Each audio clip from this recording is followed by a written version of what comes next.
So good morning students, hope you are okay, well and fine. Let us solve one question on power factor. So read the question statement. At an industrial substation with 4 megawatt load, a capacitor of 2 MVAR is installed to maintain the load power factor at 0.97 lagging, right? Now if the capacitor goes out of service, then calculate the new load power factor, right?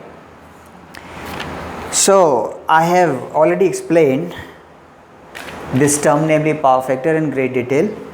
Just look and watch that video that is made by me on power factor, concept of power factor, right?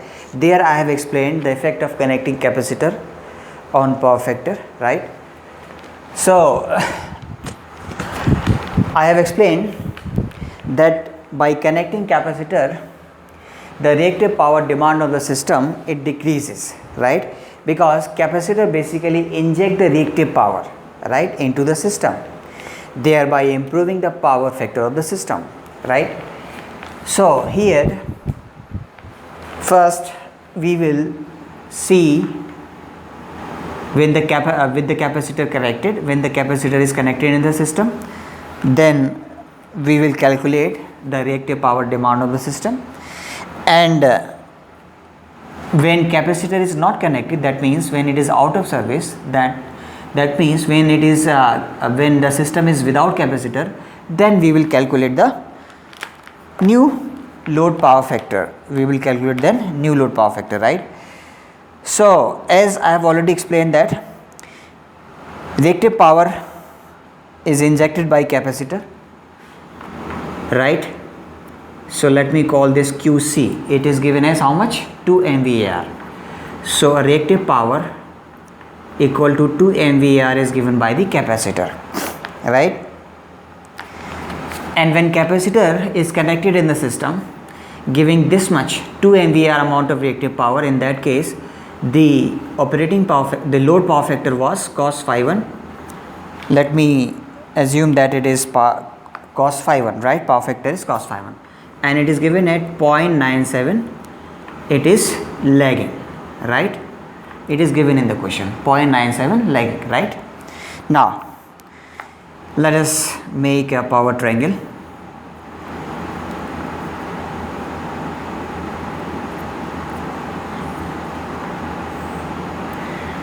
So this is a power triangle. Base of this triangle is representing the active power, which is equal to 4 megawatt, right? 4 megawatt, okay? And let me suppose that in this case the reactive power is Q1, right? And the power factor angle is phi 1.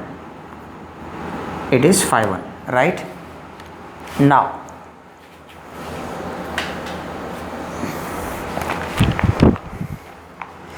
so this is active power, and this is the reactive power denoted by Q1, right? And this hypotenuse that you are seeing, this is nothing but the apparent power, right? Apparent power is represented by S, right? So I have already explained that S is P plus JQ, where Q is positive for lagging volt ampere reactive, right? And negative for leading volt ampere reactive, right? So tan phi 1, if you want to calculate, tan phi 1 is Q1 by P. This is Q1 divided by P, right? So Q1 is, you do not know, right? What is the reactive power demand of the system when capacitor is connected? That you have to calculate. Q1 by, it is P is 4, right? So cos phi 1 is given to you 0.97. Now tan phi 1 you have to calculate. Cos phi 1 is 0.97. That means phi 1 is basically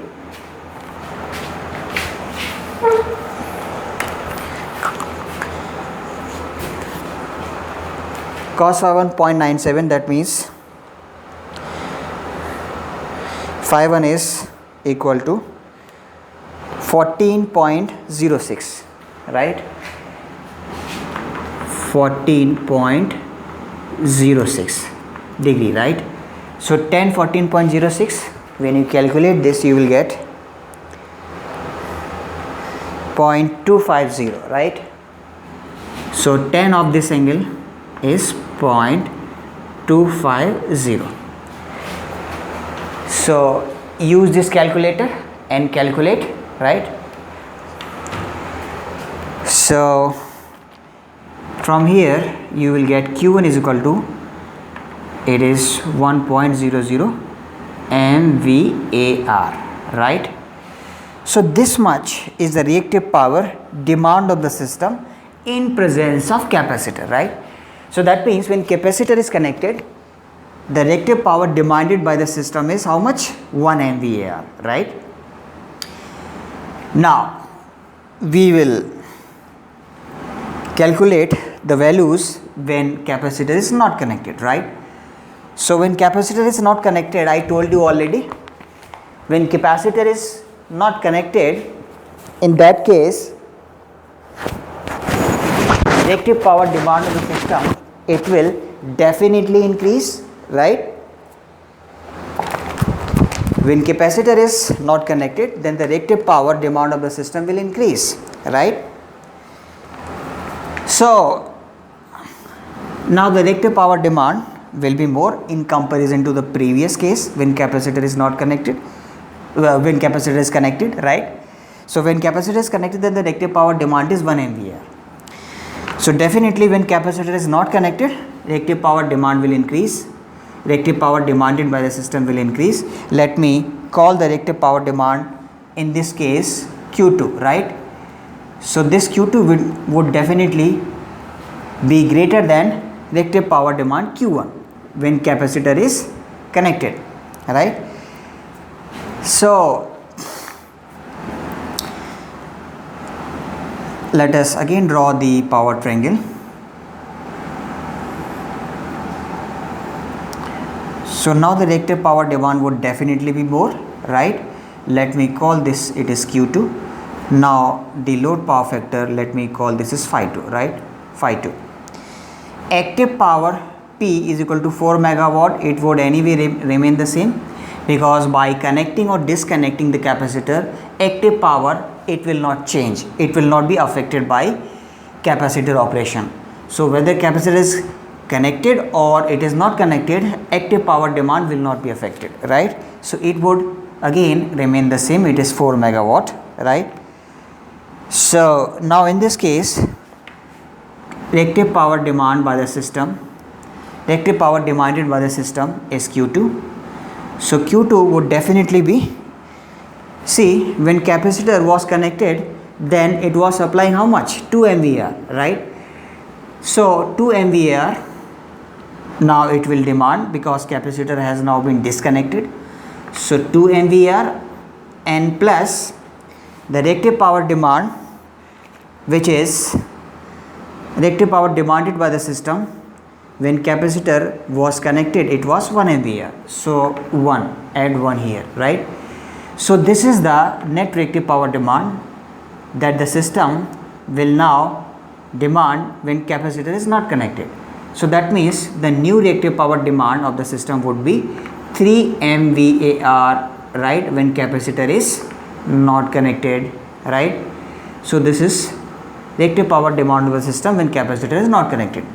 So now tan phi 2, when you take tan phi 2,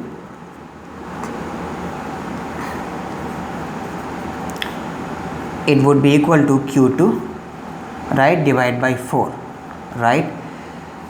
So Q2, you know, it is 3 divided by 4. So this is equal to 0.75, right? So when you calculate phi 2, it would be equal to, it would be equal to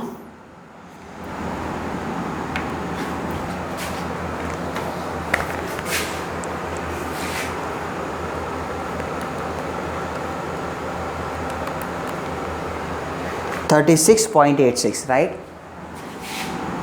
36.86 degrees, right? So that means the new load power factor cos phi 2 would be 0.8, right? So this is your answer. 0.8 lagging, right? 0.8 lagging, because load is of lagging nature. It is given in the question, lagging, right? So here write lagging. So this is the new load power factor, 0.8 lagging, right? So now analyze when capacitor is connected in the system, then the reactive power demand of the system decreases and correspondingly the system power factor improves, right? 0.97, right? When capacitor is not connected, then the reactive power demand of the system, it increases, right? It increases, and correspondingly the power factor of the system, it decreases. So you see, it is now when the capacitor is connected, the power factor of the system is 0.97, and when capacitor is not connected, then your power factor of the system is reducing to 0.8. So this numerical explains the effect of connecting capacitor into the system. So capacitor, when it is connected in the system, it improves the power factor of the system by injecting reactive power into the system, thereby reducing the reactive power demand of the system. Conversely, I can say that inductor consumes reactive power, right? And capacitor inject the reactive power. So I have already explained these things in the video of concept of power factor. Just go through that video, right? So what is the conclusion? Conclusion is that by connecting capacitor, reactive power demand of the system, it goes down, and correspondingly power factor of the system improves, right?